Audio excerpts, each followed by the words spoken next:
Nah, di kebutuhan primer itu terbagi menjadi 3 tadi Pak. Yang pertama ada sandang.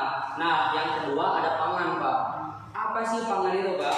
Jadi pangan itu bahasa logikanya, bahasa zaman sekarangnya adalah untuk memenuhi kebutuhan kita Pak. Alias jika kita tidak memenuhi sandang pangan, jika kita tidak memenuhi pangan, maka kita tidak ada energi Pak. Alias kita nggak bisa berangkat sekolah, nggak bisa hidup malahan Pak. Karena pangan ini sangat dibutuhkan Pak dalam kebutuhan manusia, dalam kehidupan manusia. Di antaranya pangan itu lebih zaman gaul sekarang itu adalah makanan Pak. Makanan-makanan yang pokok, yang mengandung karbohidrat atau protein Pak. Seperti nasi, roti, gandum, dan sebagainya. Lemak boleh ya? Lemak boleh ya Pak. Kalau di bahasa Arab itu dijelaskannya karbohidrat, protein, vitamin, lemak, gula Pak. Nah itu adalah kebutuhan-kebutuhan yang kita butuhkan untuk memenuhi energi kita Pak, agar kita mempunyai energi untuk melangsungkan aktivitas Pak. Dan kebutuhan primer yang ketiga itu adalah papan Pak. Papan itu apa sih gitu? Nanti ada orang yang bertanya Pak, papan itu apa? Nah, papan itu adalah atap Pak. Kalau zaman sekarang itu. Jadi jika kita ingin melangsungkan hidup, kita itu harus mempunyai papan atau atap. Karena kenapa? Jika kita tidak mempunyai atap, jika misalnya cuaca sedang tidak baik-baik saja, kita juga akan tidak baik-baik Pak kalau kita tidak mempunyai atap. Maka dari itu, kebutuhan primer yang ketiga adalah atap. Alias kita harus mempunyai rumah Pak. Nah, itu kebutuhan primer Pak. Jadi intinya kebutuhan manusia yang harus dipenuhi untuk melangsungkan hidupnya Pak. Yang kedua, jenis kebutuhan ada kebutuhan sekunder Pak. Kebutuhan sekunder itu apa? Kebutuhan pelengkap yang dimana kebutuhan yang dipenuhi setelah kebutuhan primer Pak. Jadi kebutuhan sekunder ini masih bisa untuk untuk dinantikan gitu Pak. Jadi kayak kita harus memenuhi kebutuhan primer dulu sebelum kebutuhan sekunder Pak. Gak bisa kita memenuhi kebutuhan sekunder kalau kita tidak memenuhi kebutuhan primer Pak. Nanti bakal hancur Pak. Misalnya contohnya kita mempunyai uang Pak. Nah, kita sebagai warga negara yang baik harus memprioritaskan kebutuhan primer. Jika kita kelaparan, kita harus membeli makanan. Jangan sampai kita kalau membeli kebutuhan sekunder seperti tas Pak. Jadi kalau kita mau sekolah nih Pak, kita itu punya uang, tapi kita keadaan lapar Pak, uangnya pas-pasan. Nah, kalau ke sekolah kita harus pakai apa? Bawa tasnya pakai dijinjing atau pakai tas Pak. Nah, jadi kita itu kebingungan di situ. Ada 2 opsi, kebutuhan primer atau sekunder. Nah, maka dari itu kita harus memenuhi kebutuhan primer terlebih dahulu Pak, yaitu adalah membeli makanan. Karena jika kita memenuhi pangan kita, alias kita mempunyai energi. Nah, biasanya ada seseorang Pak yang kalau perutnya terpenuhi, otaknya bisa mikir Pak. Ya. Jadi kalau misalnya pangannya sudah terpenuhi, kita membeli makanan, maka otaknya nanti jadi encer Pak, bisa mikir, oh ke sekolah bawa ini aja, oh ke sekolah bawa jinjingan aja gitu Pak.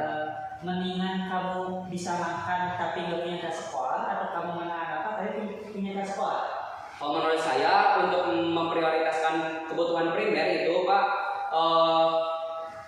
membeli makanan alias keadaan sudah kenyang tapi berangkat ke sekolah dengan seadanya. Kenapa Pak? Kalau misalnya kita perut lapar tapi kita mempunyai tas, walaupun kita pergi ke sekolah membawa tas, tapi kita tidak bisa mikir Pak, karena energi kita sudah terkuras Pak untuk perjalanan dan lain-lainnya. Nah, itu contoh dari kebutuhan sekunder Pak. Dan yang ketiga ada kebutuhan tersier. Kebutuhan tersier itu gampangnya kebutuhan yang bersifat mewah-mewah Pak. Mewah seperti artis-artis kayak mobil Lamborghini atau rumah mewah gitu. Itu sebenarnya kebutuhan tersier Pak, alias kebutuhan yang bisa diadakan atau tidak diadakan sesuai kemampuan kita Pak. Jika kita misalnya mempunyai uang yang banyak dan kebutuhan primer kita sudah terpenuhi, kebutuhan sekunder kita bisa terpenuhi, barulah boleh, bukan harus ya Pak, tapi boleh memenuhi kebutuhan tersier Pak. Investasi boleh juga Pak, kalau misalnya kita mempunyai uangnya. Kalau misalnya kita investasi tapi kita nggak punya, misalnya kita hidupnya sederhana, makan juga susah, tapi kita investasi emas kan untuk memenuhi kebutuhan hidup primer, itu gimana itu? Oh, kalau gitu berarti boleh-boleh saja Pak. Jadi misalnya kita sudah kebun hidupnya pas-pasan, makan juga susah, tapi dia kan punya investasi untuk memenuhi kebutuhan primer. Nah, Oh iya. ya. Jadi untuk makan itu susah, tapi uangnya itu dipakai untuk investasi Pak. Iya. Sebenarnya itu adalah contoh yang kurang baik ya Pak, karena investasi itu berjangka waktu yang lama Pak. Jadi untuk masa depan, dan sepertinya kita harus memikirkan yang masa sekarang Pak. Kenapa? Kalau misalnya masa sekarang kita kelaparan, apalagi masa depan Pak, akan susah. Nah, itu jenis-jenis kebutuhan Pak. Selanjutnya adalah kelangkaan sumber daya Pak. Jadi jika misalnya kita sudah memenuhi kebutuhan kita, kebutuhan manusia itu kan tidak terbatas ya Pak untuk perkembangan manusia sendiri. Namun kebutuhannya itu terbatas Pak. Makanya ada yang namanya kelangkaan Pak. Gara-gara itu, jadi terus dikuras, tapi gak waras-waras gitu Pak. Jadi nggak ada ujungnya. Nah, jadi ada kelangkaan sumber daya. Apa sih kelangkaan itu? Kelangkaan adalah kondisi di mana manusia memiliki sumber daya ekonomi yang terbatas untuk memenuhi kebutuhan yang tak terbatas Pak. Jadi seperti contohnya kebutuhan manusia dalam pangan Pak. Misalnya manusia itu harus memakan makanan yang berkarbohidrat. Contohnya seperti nasi. Nasi terbuatnya dari padi kan Pak, dari beras. Nah, padi itu kan ditanam Pak. Tapi jika misalnya terus ditanam dan tidak direboisasi alias tidak diulang, alias sekali tanam sudah beres, tidak akan tanam lagi ke depannya, maka kelangkaan akan ada Pak. Karena manusia itu hanya membutuhkan nasi untuk memenuhi kebutuhan masa sekarang Pak. Jika kita sudah makan, energi sudah dipakai, udah beres Pak nasinya Pak. Itu kerjanya. Hanya bisa sekali tanam kayak gitu ya. Iya Pak. Kalau gas kan tergantung kalau gas LPG misalnya. Ada kan sekali gas LPG. Ya. LPG kan nggak ditanam ya. Nah, kalau gas LPG itu berasal dari gas bumi, betul Pak? Iya. Nah, gas bumi itu adalah sumber daya yang tak terbarukan, alias bisa saja habis Pak. Maka dari itu, pemerintah Indonesia khususnya telah membuat inovasi energi terbarukan Pak. Dengan memanfaatkan apa? Memanfaatkan biomasa Pak. Maka masyarakat Indonesia jika berpikirnya jernih, berpikirnya bagus, dia akan menggunakan kompor yang biomasa Pak. Jadi dari kotoran hewan menjadi gas Pak. Karena kotoran hewan itu mengandung gas metana Pak. Makanya bisa membuat percikan api Pak dari gas tersebut. Makanya itu tidak memengaruhi kelangkaan, karena hewan itu pasti sudah diberi makan, pasti bakal ada kotorannya Pak, seperti manusia. Nah, yang kedua adalah penyebab kelangkaan Pak. Jika kita sudah tahu kelangkaan itu apa dan kenapa sih, maka dari itu penyebab kelangkaannya. Yang pertama, keterbatasan benda pemenuhan kebutuhan di alam Pak. Seperti contohnya tadi yang biogas Pak. Adapun contoh lainnya seperti minyak bumi. Nah, minyak bumi yang dipakai untuk menjadi bensin, lebih baik oleh pemerintah itu diinovasikan membuat motor listrik Pak, agar listriknya karena listrik itu adalah energi yang tak terbatas Pak, bisa saja dibangkitkan dari mana saja, PLTA, PLTB dan lain-lain Pak. Yang kedua, kerusakan sumber daya alam akibat ulah manusia, salah satunya di hutan Pak, karena manusia membuang sampah atau membuang puntung rokok, jadi kebakaran hutan Pak, itu merusak sumber daya alam Pak. Itu adalah oknum-oknum yang tidak bertanggung jawab Pak. Sepertinya harus dijeratkan Pak, seharusnya. Iya. Yang ketiga, keterbatasan kemampuan manusia mengolah sumber daya ekonomi yang ada. Ini lebih ke apa ya? Keterbatasan manusia Pak. Jadi kayak manusia itu bisanya sampai mana gitu Pak untuk mengolah. Karena jika manusia bisa untuk mengolah dengan efisien alias dengan yang bagus, dari satu sumber daya itu bisa menjadi apa saja Pak. Namun karena keterbatasan, jadi satu sumber daya itu hanya bisa dimanfaatkan sedikit Pak. Nah, yang keempat, peningkatan kebutuhan yang lebih cepat. Itu berhubungan dengan tingkat kriminalitas di Indonesia Pak. Karena apa? Karena tingkat kriminalitas Indonesia tinggi. Salah satunya adalah peranak-pinakan Pak. Jadi ada yang kasus apa gitu Pak, KDRT atau apa. Jadi seseorang menikah dan mempunyai anak yang banyak, setelah itu diceraikan Pak. Biasanya banyak Pak yang gitu Pak. Jadi karena anak itu sudah tumbuh menjadi besar, makanya kebutuhannya juga harus dipenuhi Pak. Makanya itu peningkatan kebutuhannya lebih cepat Pak. Selanjutnya adalah sistem ekonomi, Pak. Jadi ketika kita sudah mengetahui kelangkaan itu apa, Pak, maka kita harus mengetahui sistem-sistemnya, Pak. Kenapa bisa menjadi kelangkaan? Karena ekonomi itu ada peraturan-peraturannya sendiri, Pak. Sistem ekonomi itu gampangnya adalah sistem yang menggerakkan ekonomi, Pak. Seperti contohnya ekonomi komando, ekonomi pasar, ekonomi sosialis, atau ekonomi yang lainnya, Pak. Itu setiap negara itu berbeda-beda, Pak. Seperti contohnya di negara liberal akan menganut sistem ekonomi pasar, sedangkan negara-negara sosialis cenderung menerapkan sistem ekonomi komando atau terpusat, Pak. Maksudnya sistem liberal itu kayak gimana sih? Liberal itu seperti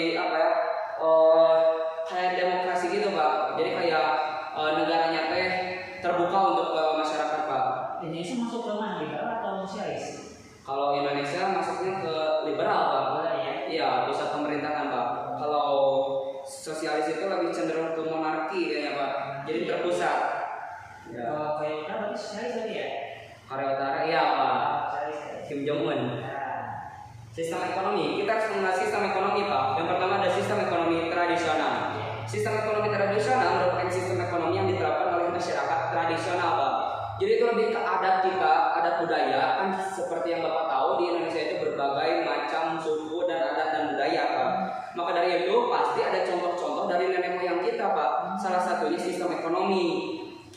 Sistem ekonomi itu peraturan-peraturan kita dalam berjual beli ataupun ekonomi yang lainnya, Pak. Salah satunya ciri-ciri sistem ekonomi tradisional adalah teknik produksi dipelajari secara turun-temurun dan bersifat sederhana, Pak. Seperti contohnya, Pak, saya pernah melihat di TikTok. Di TikTok itu ada di suatu daerah, Pak, suatu daerah yang memproduksi kerupuk jengkol, Pak. Nah, kalau misalnya kita itu kan sistem tradisional ya, Pak, karena jengkol itu tradisionalnya dari Bandung, dari Sunda. Maka dari itu sistem produksinya juga secara tradisional, Pak. Karena jika sesuai modern alias perkembangan zaman, rasa yang khasnya itu akan berbeda, Pak. Maka dari itu sistem tradisional tetap dipertahankan. Dan yang kedua, hanya sedikit menggunakan modal. Ya, karena sederhana Pak sifatnya. Jadi hanya sedikit menggunakan modal bisa membuat produksi yang banyak, Pak. Yang ketiga, pertukaran dilakukan dengan sistem barter, barang dengan barang. Tapi sepertinya ini sudah mulai langka ya, Pak, karena sekarang itu sudah menggunakan uang, Pak. Yang keempat, belum mengenal pembagian kerja, alias itu masih lebih ke keluarga sendiri gitu, Pak, yang kerjanya, Pak. Jadi nggak bakal ada masyarakat, ada pun masyarakat sekitar yang ikut membantu, Pak. Dan selanjutnya masih terikat dengan tradisi. Jadi tradisinya itu lebih ke adat, budaya, Pak. Jadi tidak akan melanggar budaya-budaya atau adat-adat yang telah ditentukan, Pak. Dan selanjutnya tanah merupakan tumpuan kegiatan produksi dan sumber kemakmuran. Itu lebih ke tradisional, Pak. Alat seadanya, maka tanah itu pun ikut berjasa, Pak, dalam sistem tradisional ini. Selanjutnya sesudah sistem ekonomi tradisional ada kelebihannya, Pak. Kelebihannya itu mendorong hubungan kerja sama dan kerukunan sehingga terdapat keselarasan antar individu. Jadi di suatu masyarakat itu pasti nggak bakal buat banget, Pak, alias udah kompak gitu, Pak. Dan kelemahannya lebih rentan karena bergantung pada kondisi alam. Nah, itu Pak kelemahannya. Jadi jika kondisi alamnya lagi sering hujan, maka produksi ikan asin nggak bakal bisa, Pak. Karena ikan asin itu harus dijemur, Pak. Iya, Pak. Itu kelemahannya, kekurangannya.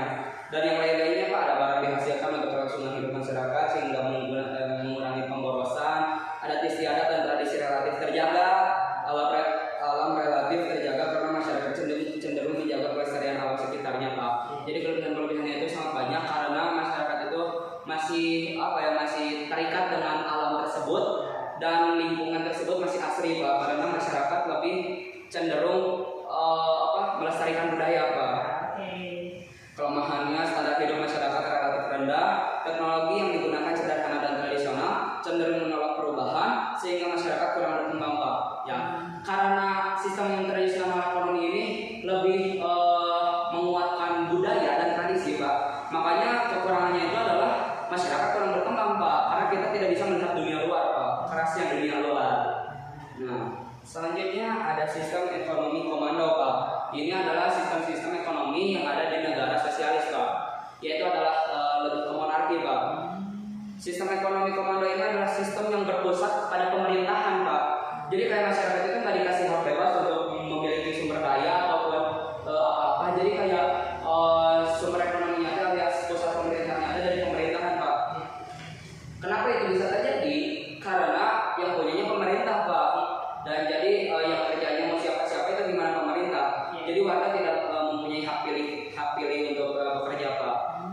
Nah, kelebihan dan kekurangannya Pak, di sini pemerintah lebih mudah mengendalikan inflasi, pengangguran atau berbagai keburukan ekonomi lainnya Pak. Jadi pemerintah itu bisa melihat latar belakang orang tersebut, misalnya latar belakang orang tersebut mau kerja di pemerintahan alias kerja di ekonomi pemerintah atau ekonomi komando. Pemerintah itu bisa melihat latar belakangnya dulu Pak, apakah dia pengangguran ataupun yang lainnya Pak. Jadi lebih ke orang yang membutuhkan Pak. Kelebihan yang lainnya, pemerintah menentukan jenis kegiatan produksi sesuai dengan perencanaan sehingga pasar barang dalam negeri berjalan lancar, relatif mudah melakukan distribusi pendapatan, jarang terjadi krisis ekonomi karena kegiatan ekonomi direncanakan oleh pemerintah. Jadi gampangnya sistem ekonomi komando ini lebih pemerintah yang ngatur Pak. Kan kalau tradisional itu yang ngaturnya banyak ya Pak, ada orang ini. Kalau pemerintah itu cuma satu pusatnya. Makanya dan yang pemerintah itu tidak ikut bekerja Pak, alias tidak mengikuti produksi, alias dia cuma ngatur di atas doang Pak. Goyang kaki berarti ya. Iya. Jadi dia bisa berpikir secara luas Pak, kayak gimana biar gak krisis ekonomi dan lain-lain. Tapi ada kelemahannya Pak, kekurangannya mematikan inisiatif individu untuk maju sebab segala kegiatan ekonomi diatur secara terpusat. Sering terjadi monopoli yang merugikan masyarakat. Masyarakat tidak memiliki kebebasan dalam memiliki sumber daya Pak. Jadi kayak individu untuk berkembang itu susah Pak, karena diatur-atur oleh pemerintah Pak. Jika misalnya di dalam suatu produksi saya sebagai pekerja di sistem ekonomi komando, saya ingin mengajukan bahwa mendingan produksinya 65 barang setiap bulannya. Tapi itu tidak bisa Pak, karena dipusatkan oleh pemerintah. Jadi pemerintah yang mengusulkan dan pemerintah yang menetapkan. Jadi inisiatif anak muda atau inisiatif pekerja itu ditahan Pak, tidak bisa berluas pikiran Pak, alias bebas dalam memutuskan sesuatu. Selanjutnya ada ekonomi pasar Pak. Sistem ekonomi pasar ini lebih sering kita tahu ya Pak, seperti contohnya di pasar atas, pasar baru, dan pasar malam yang lainnya Pak. Nah, sistem ekonomi pasar ini adalah kegiatan ekonomi dilakukan oleh pihak swasta. Pemerintah hanya mengawasi dan melakukan kegiatan ekonomi yang berhubungan dengan penyelenggaraan negara. Contoh negara yang sistem ekonominya mendekati sistem ekonomi pasar adalah Amerika Serikat dan Inggris. Saya waktu itu pernah Pak jalan-jalan ke pasar atas untuk membeli suatu kebutuhan, dan saya pernah mewawancarai salah satu penjual Pak, pedagang di sana, dan saya bertanya-tanya apakah uangnya atau dari mana kan di pasar itu ada tempat-tempatnya ya Pak, di sana tempat sayur, tempat apa, tempat daging. Nah ini nyetornya ke siapa gitu. Nah jadi pasar ini swasta alias bukan milik pemerintah. Jadi ini nyetornya ke seseorang alias juragan kita gitu Pak. Jadi pemerintah itu cuma menyediakan tempat, pasar, ada pasar, udah beres Pak. Jadi itu mah dikelolanya oleh swasta. Nah waktu itu bapak-bapaknya curhat Pak. Jadi di ekonomi pasar ini juga ada kekurangannya Pak. Kenapa? Karena hak-hak mereka itu tidak dipenuhi. Seperti contohnya mereka itu membayar uang untuk sampah Pak. Jadi untuk sampah dibersihkan, tetapi swasta uang terus dibayar oleh penjual. Iya, tapi sampahnya nggak dibersihin Pak. Makanya kalau diatur oleh swasta ini agak kurang ya Pak, dengan diatur oleh pemerintah pusat. Gitu. Nah, ciri-cirinya semua sumber produksi menjadi milik masyarakat. Masyarakat diberi kebebasan tanpa batas untuk memiliki sumber-sumber produksi. Jadi seperti kalau saya ingin berjualan di pasar, saya tinggal minta izin dan saya membayar kepada swasta. Maka dari itu saya mau jualan apanya, produksinya kayak gimana, itu gimana saya Pak. Soalnya sumber dayanya dari saya sendiri. Pemerintah tidak ikut campur tangan secara langsung dalam kegiatan ekonomi. Itu sudah jelas ya Pak, karena yang diatur oleh swasta. Masyarakat terbagi atas dua golongan, yaitu golongan pemberi kerja atau pemilik sumber daya produksi, dan golongan pekerja Pak. Jadi ya ada yang produksi, ada yang pekerja. Dan selanjutnya ada timbul persaingan dalam masyarakat sebagai konsekuensi adanya kebebasan memiliki sumber-sumber produksi, sumber-sumber setiap kegiatan ekonomi Pak. Jadi kayak misalnya saya jualan di pasar atas, saya jualan daging ayam, dan Dirga juga jualan daging ayam, maka dari situ timbul persaingan Pak. Jadi kayak itu lebih ke ngedekatin pelanggan Pak. Jadi kayak ini langganan gitu Pak.